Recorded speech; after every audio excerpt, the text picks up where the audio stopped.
Hi hello welcome to our channel. இந்த வீடியோவில் என்ன பார்க்க போகிறோம்னா ஸ்கின் கேர் பற்றி தான் பார்க்க போகிறோம். எனக்கு வந்து காம்பினேஷன் ஸ்கின் ஆயில் செக்ரேஷன் வந்து டீ ஸோனில் மட்டும்தான் ஃபஸ்ட்டு அதிகமாக இருந்துச்சு. இப்போ அப்படியே அந்த டீ ஸோன் ஏரியாவிலேருந்து நோஸ் கிட்டேருந்து அப்படியே சீக்குக்கு ஸ்ப்ரெட் ஆகிட்டே வருது, ஆக்னேலாம் வர ஆரம்பிச்சிச்சு.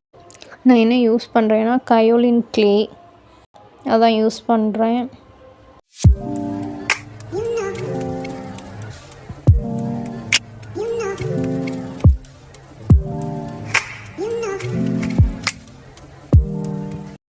ஆயில் செக்ரீஷனை கம்மி பண்ணும்.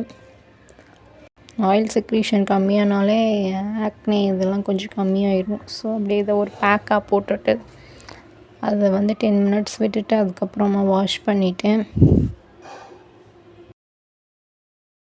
டிஸ்கிரிப்ஷனில் லிங்க் கொடுத்துருக்கேன், உங்களுக்கும் வேணும்னா நீங்களும் செக் அவுட் பண்ணி பார்த்துக்கோங்க. Bye, see you in the next video.